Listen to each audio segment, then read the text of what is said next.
भिवानी महेंद्रगढ़ के सांसद चौधरी धर्मवीर सिंह ने शुक्रवार सुबह भिवानी से डहर का बालाजी वायरिंगस एक्सप्रेस गाड़ी को झंडी दिखाकर रवाना किया। यह गाड़ी भिवानी से वाया कर्जी दादरी, कोसली, धाडली, रेवाड़ी, टेनी, नारनौल नीमका थाना होकर रिंगस पहुंचेगी। इस गाड़ी के चलने से खाटू शाम के भक्तों को गुणात्मक लाभ होगा। वे सुबह घर से निकलकर शाम को वापस अपने घर लौट सकेंगे। इस एक्सप्रेस गाड़ी में भिवानी से रिंगस का किराया मात्र 90 रुपये है। सुबह घर से निकला व्यक्ति श्याम बाबा के दर्शन कर शाम को अपने घर आएगा। यह सबसे सुविधाजनक बात है। इस मौके पर भिवानी के विधायक घनश्याम सराफ विशेष रूप से उपस्थित रहे। शिकायतें रहती हैं कि इस टाइम पर कोई ट्रेन हमारे पास रेवाड़ी के लिए नहीं है, क्योंकि रेवाड़ी के बाद बहुत बड़ा इलाका गुड़गांव का हो, भिवाड़ी का हो, इंडस्ट्रियल हब है उस तरफ, तो अप डाउन बहुत होते हैं। इसलिए शाम को भी आते वक्त जो आदमी इंतजार करते थे रेवाड़ी में से हम भिवानी या दादरी कैसे जाएं, उन सबको भी बहुत बड़ा फायदा मिलेगा। और केवल यही नहीं, क्योंकि बहुत सी बड़ी लाइन होने की वजह से अगर हम रेवाड़ी के बाद अटेली, नारनौल और निजामपुर की रेल लाइन पर चलें तो वहां पर भी तो लंबी दूरी की ट्रेन थी, उनका स्टॉपेज नहीं था। कहीं ना कहीं बीच में ये ट्रेन आने जाने वालों को लिए, चाहे वो नारनौल की बात है, अटेली की का मामला है, या निजामपुर का क्षेत्र की है, या नांगल चौधरी के आदमी है, उनको जो आने जाने का फायदा मिलेगा वही खाटू श्याम जी के दर्शन बड़े आराम से वो भी कर सकते हैं। इसलिए आज जिस प्रकार के देश के प्रधानमंत्री जी रेल, सड़क और नेटवर्क, चाहे वो मोबाइल का हो, ये सारे का सारा एक ग्रिड बनाकर, अब देखते हो कि ये बिजली जो हमारे श्रद्धालु भगत है उन सबको इसका फायदा मिलेगा। ये ट्रेन सवेरे 5:30 में करीब यहाँ से चलेगी और उसी दिन रात तक भिवानी वापसी आएगी। और कुछ 5-6 किलोमीटर का घंटे का समय हमें खाटू श्याम जी के लिए दर्शन के लिए मिलेगा।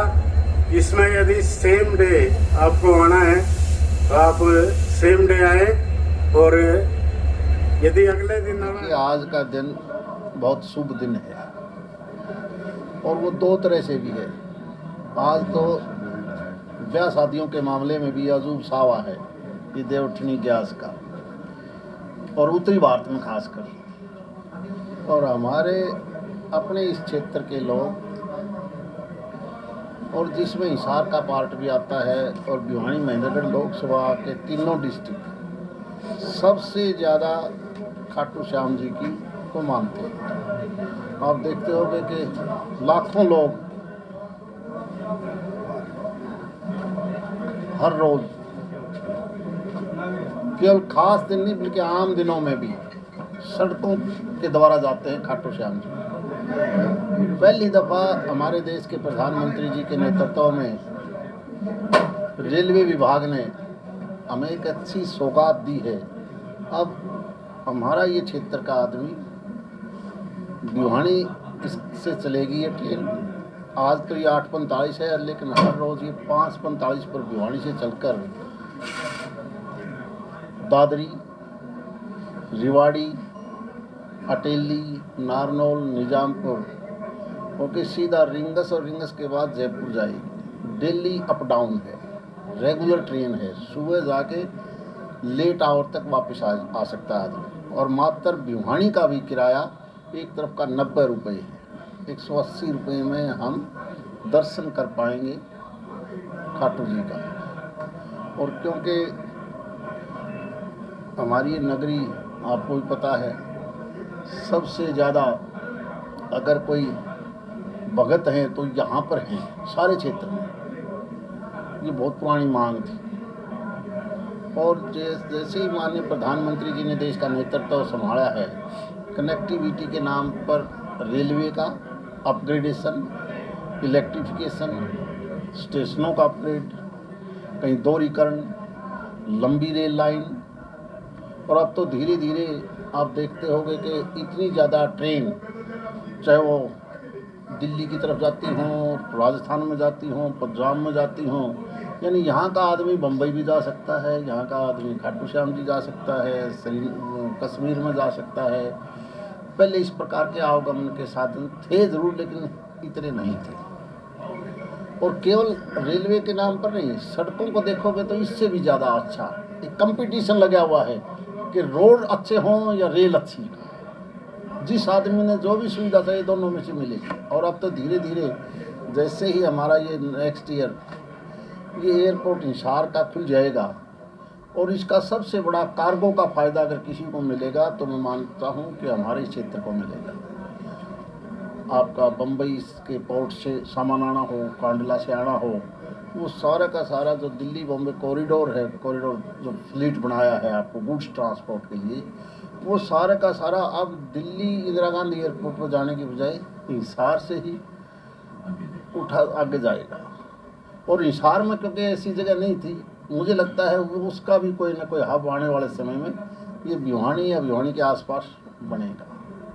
खासकर जो भिवानी से दिल्ली अगर रेलवे लाइन हम भिवानी सिटी स्टेशन को देखें तो इससे थोड़ा आगे चलकर बामड़ा के आसपास कहीं पर भी अभी सर्वे चल रही है कि शायद ये हब हमारा वहाँ बन जाए, ताकि यहाँ के लोगों को इंडस्ट्रियल फ़ायदा भी मिले। रोड के मामले में भी इसी प्रकार से हमारी लैंड पेमेंट चालू कर दी गई है 148B की,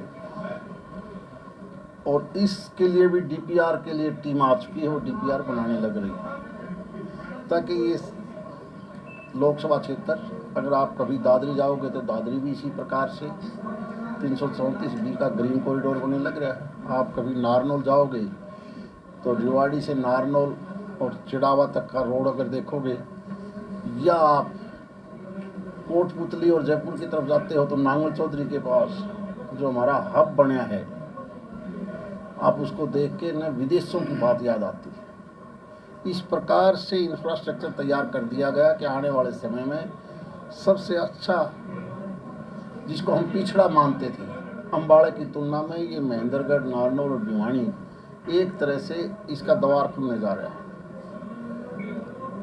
चाहे बिजली का मामला हो, सड़क का मामला हो, पानी का मामला हो, अब धीरे धीरे हर सेक्टर इम्प्रूव कर रहा है। क्योंकि एक समय था जब दिल्ली कोशिश करता है कि मैं दिल्ली से बाहर निकलूं। कुछ सालों तक हम इस NCR के चक्कर में हमारे नुकसान हुआ। हमें उम्मीद है कि बहुत जल्दी हमारा ये सारा लोकसभा क्षेत्र NCR से बाहर आ जाएगा। और उसके बाद मेरी माननीय मुख्यमंत्री जी से बात हुई है कि कोई एक समिट, कोई भी एक समिट, सम्मेलन उद्योगपतियों का HSIDC द्वारा, जिस प्रकार आप गुड़गांव बुलाते हो, ये भिवानी, दादरी या महेंद्रगढ़ में एक मीटिंग बुलाओ। हमारे यहाँ के बहुत ज़्यादा उद्योगपति बाहर रहते हैं, जिनको हम मारवाड़ी सेठ बोलते हैं, उनकी भी इच्छा है कि हमारे इस लोकसभा क्षेत्र में कहीं इस प्रकार से कोई इंडस्ट्रियल हब हो। जैसे खुडाना में IMT अप्रूव है, भिवानी में IMT हो सकती है, दादरी में हो सकती है। तो हम दिल्ली से बाहर निकलना चाहते हैं, हम दूर दराज से अपने क्षेत्र में कुछ लगाना चाहते हैं, और उसके लिए एक रोड मैप माननीय मुख्यमंत्री जी ने को जो हमने बताया, उन्होंने वो सहमति दे दी। और मैं पूरी उम्मीद करता हूँ कि दिल्ली एयरपोर्ट के ऊपर महेंद्रगढ़ का आदमी, दादरी का आदमी, भिवानी का आदमी, हम 1.25 घंटे या 1 घंटा 40 मिनट में एयरपोर्ट के अंदर कैसे जा सकते हैं। उसके लिए दिल्ली एयरपोर्ट से द्वारका रोड, टिकरी बॉर्डर, बादलगढ़ बॉर्डर पर मुझे लगता है आने वाले 8 महीने में वो रोड एलिवेटेड तैयार हो जाएगा। तीसरी एक और जो हमारी माननीय मुख्यमंत्री जी से बात हुई है, जो बड़ी तेज़ी से जिसके ऊपर काम फाइलों में चल रहा है, हम चाहते हैं कि झज्जर से सीधा एम्स पार्ट 2 जो बादशाह, जिसको हम वादड़ी के पास देखते हैं, वहाँ से सीधा मात्र 12 किलोमीटर या 13 किलोमीटर द्वारका एक्सप्रेस हाईवे बनने लग रहा है, जो सीधा एयरपोर्ट को जाएगा। मुझे उम्मीद है कि हम समय रहते वो एलिवेटेड रोड या ग्रीन रोड वो भी हम तैयार कर लेंगे। माननीय मुख्यमंत्री जी से हमारी खुल के चर्चा हुई है, ताकि हम इस प्रकार से अगर कोई आदमी एयरपोर्ट से 1.5 घंटे में 1 घंटा 40 मिनट में जब इस क्षेत्र में आएगा तो वो ये उद्योग यहाँ लगाने की प्राथमिकता देगा। तो अब क्योंकि हम 25 साल के बाद ये देश विकसित देशों की श्रेणी में आ जाएगा, आप और हम सब मिलके इस हरियाणा प्रदेश को सबसे पहले अच्छा विकसित प्रदेश कैसे बनाए, ये उम्मीद करते हैं, ताकि किसी प्रकार की कोई कठिनाई किसी को ना रहे। सिटी स्टेशन का बहुत जल्दी उद्घाटन हो जाएगा। जो जो इंफ्रास्ट्रक्चर की कमी थी, लगता हो 31 मार्च तक पूरी हो जानी चाहिए। तो कोशिश यही है कि हम सारे काम समय पर करें। धन्यवाद। अब कोई और चीज़ पूछनी है तो गुजरात चुनाव का आगाज हो चुका है, ठीक है? क्या कहा? गुजरात चुनाव का आगाज हो तो चुका है। गुजरात वाला पूछा यार, वहाँ सरकार आओगी पहले से, अब ज़्यादा वोटों से आएगी। वहाँ तो मुझे दूसरी पार्टी नज़र नहीं आती। यहाँ चाहे कोई मीडिया कुछ कहता रहे, कोई और कुछ कहता रहे, ये केवल कागजी बात है। मैं गुजरात जाके देख के आया। गुजरात में तो केवल और केवल भारतीय जनता पार्टी है। सर भिवानी में 17 लाइन की कोच की वॉशिंग लाइन है, जब तक वो बड़ी नहीं होगी तो लंबी दूरी गाड़ियाँ आपकी नहीं सही बात है। मेरी आप सभी से प्रार्थना है कि इन दुकानदार भाइयों को बनाओ, ताकि हम यहाँ पर ROB बना सके, अंडरपास बना सके, क्योंकि ये फाटक एक ऐसी जगह रोग है जिसकी वजह से हमारा की तरफ आप जाओ उसका। अरे मैं जाऊँ तो तब जब वो फाटक बीच में आ गई। कृष्णा कॉलोनी वाला जो फाटक है, मैं कहता हूँ कृष्णा कॉलोनी का फाटक तो अभी ROB बन गया। हाँ जी, जो लोहारू फाटक है, जब तक हम उसको क्लोज नहीं करेंगे तो इतनी बड़ी ट्रेन के लिए वॉशिंग स्टेशन नहीं बन पा रहा हमारे। इस साइड में एक्सीडेंट हो सकते हैं ना जी। अरे वो पहले फाटक का परमानेंट बंद करनी पड़ेगी। मैं आपसे प्रार्थना करता हूँ दुकानदारों को के पास मेरे साथ चलो और उनको मनाएं, क्योंकि उनका भी रोजगार का मामला है। तो सुविधा ली जाएंगी तो दिक्कत भाई आपकी बात भी सही है, देखना तो रोटी रोजी का भी पड़ता है। हम अब वो जो पुल और ROB जो दोनों ही दोनों दोबारा से बनाए जाएंगे। ये जो जहाँ तुम बैठे हो ये भी तोड़ के नया बनेगा, लोहारू रोड का भी दोबारा बनेगा। उनकी हमारी आने वाली 1 मिनट भाई 14 नवंबर को हमारी मीटिंग है जयपुर के अंदर। इस प्रकार की जितनी समस्याएं मेरी लोकसभा क्षेत्र की हैं, चाहे वो अटेली नारनौल हो, कनीड़ा महेंद्रगढ़ सतनाली हो, भिवानी रोहतक दिल्ली हो, भिवानी रिवाड़ी हो, लोहारू हो, ये सारी की सारी समस्याएं हमने लिख के भेज दी। और हमारी 14 नवंबर को जो मीटिंग है, लगभग उसमें 30 से ज़्यादा सांसद होते हैं, राजस्थान, हरियाणा और 1-2 गुजरात। ये जोन क्योंकि बहुत लंबा चौड़ा जोन है, तो उस जोन की मीटिंग 14 नवंबर को है। तो हम उम्मीद करते हैं कि और भी चीज़ें हम लेके आएंगे। सर एक इसका टाइम बहुत ज़्यादा है भिवानी चंडीगढ़ के बीच में। भिवानी, हाँ ये आपकी सही बात है। ये भी हमने लिख के भेजा। क्या कार्रवाई की? और 14 तारीख को हम इस बात में कार्रवाई पूछेंगे भाई इसका क्या समाधान है, क्योंकि ये अम्बाड़ा डिवीज़न में आके और दिल्ली डिवीज़न 2 जगह बटा हुआ है। भिवानी तो बीकानेर डिवीज़न में हो गया, ये 2 डिवीज़न अलग हैं, जिसकी वजह से समय हमारे से हमें भी वो सूट नहीं कर रहा जो आप कह रहे हो। और बताओ विधायक जी से कोई चीज़ पूछनी हो, बस बीजेपी के हमारे अध्यक्ष धोपड़ा साहब से पूछनी हो, फिर प्रीतम जी से बैठे हैं। तो मेरे ख्याल 15-20 दिन और लगेंगे, क्योंकि जो ये ट्रैक है ना, ये तो हम सब बहुत भाग्यशाली हैं कि इस ट्रैक पर जो है बिल्कुल सेफ कॉरिडोर ये डिक्लेयर हुआ है। और जयपुर से लेकर के रेवाड़ी से लेकर के आपके रिंगस तक अभी 18 किलोमीटर का ट्रैक बाकी है। डबल ट्रैक जैसे बन रहा है पैरेलल, और उस ट्रैक बढ़ते बढ़ते ये गाड़ी दे दी। बहुत जिद्दोजहद के बाद मैं भाई अनुज का भी बहुत बहुत दिल से धन्यवाद करूंगा।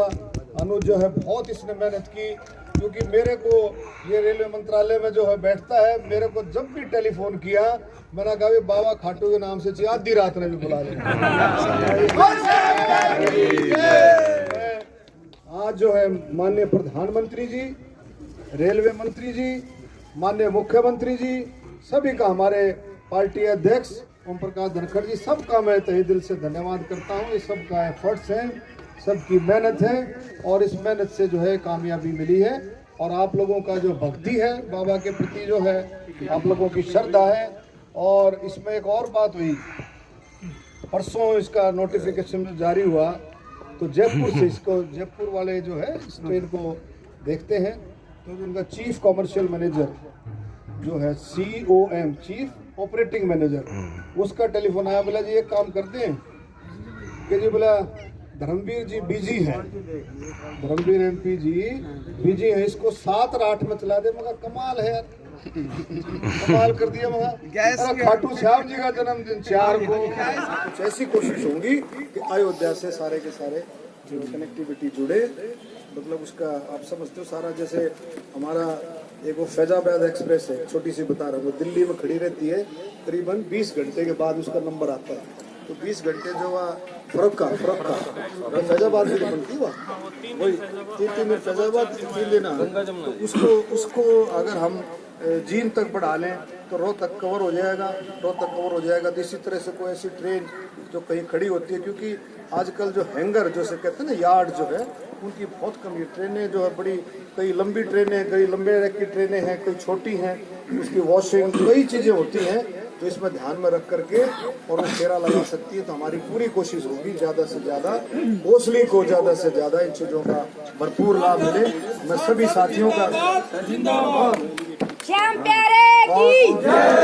और मैं मंत्री जी का एक और बात पर भी धन्यवाद करता हूँ कि भी अभी आपने देखा होगा, माननीय गृह मंत्री जी ने, माननीय मुख्यमंत्री जी और हमारे रेलवे मंत्री जी ने 6,600 करोड़ की सौगात जो है हरियाणा को दी, जिसमें आप देखो 5,600 करोड़ रुपया ऑर्बिटल रेल कॉरिडोर दिया, जिसमें अभी फिलहाल जो है, जैसे रिंग रोड बनता है ना, इससे बढ़ेगा वो। अभी फिलहाल जो है पलवल से चल करके कुंडली तक, उसमें 60% हिस्सा हमारे लोकसभा क्षेत्र रोहतक का है। और इसी तरह से जो एलिवेटेड ट्रैक है, रेलवे एलिवेटेड ट्रैक जो रोहतक को मिला है, वो 315 करोड़ रुपया पूरा हो गया है। और वो मेरे ख्याल देश का सबसे लंबा एलिवेटेड ट्रैक है, रेलवे ट्रैक है। उसके लिए भी माननीय मंत्री जी का धन्यवाद, मुख्यमंत्री जी का धन्यवाद, क्योंकि सारे काम, कोई भी काम जैसे होते हैं तो आपस में स्टेट और सेंटर मिल करके सारे कामों को निपटाते हैं। तो मैं सब इन चीज़ों के लिए धन्यवाद करता हूँ। और मैं आप सब का भी, आपका प्यार प्रेम, आपका भाव, आप इस बात की चिंता लग रहा हूँ, बेशक कम आऊँ लेकिन मैं लगा रहता हूँ, मैं लगा रहता हूँ। परम पिता परमात्मा से, बाबा खाटू से यही प्रार्थना करता हूँ कि भाई इतनी ताकत दे आप लोगों के आशीर्वाद से कि आपके कोई काम हो, किसी तरह का कोई काम हो जो जायज हो, रुके ना। हे परमात्मा, हे बाबा खाटू, ऐसी ताकत दे आपके आशीर्वाद से, यही प्रार्थना दिन रात में करता हूँ। और ये बाकी सब आप लोग जो सारे शाणे हो। और इन्हीं शब्दों के साथ भाई विक्रम जी हमारे बीच में, हमारे अध्यक्ष जी, हमारे हुकमचंद जी अध्यक्ष जी, मास्टर जी जो है बहुत ही जुझारू साथी, 24 घंटे संभाल रखते हैं। और भाई विक्रम जी आपके अपने बेटे, अपने साथी, आज MLA साहब जो है उनकी हिमाचल में ड्यूटी है उनकी, ना वो आते हैं, बलजीत जी हैं और सारे ये लग रहा है क्या नाम है उनको रह जाएगा सबके मान लो। और मैं सभी का तहे दिल से धन्यवाद करता हूँ। धन्यवाद। जय हिंद। बोलो भारत माता की जय, भारत माता की जय, खाटू नरेश की जय। भाई हमारे चाचा जी रामचंद्र शर्मा जी, भाई बलजीत यादव जी, और जो श्याम सेवा समिति कोसली, बाबा खाटू यादव, लीलू राम प्रधान जी, हमारे सभी मंडल के अध्यक्ष, सारे मंडलों के अध्यक्ष जो बहुत ही जो सारे साथी, पिंकी भाई, हमारा थानेदार भाई अनिल भारद्वाज जी, डॉक्टर सुभाष, अशोक शर्मा, भाई इंद्रपाल मंडल अध्यक्ष, और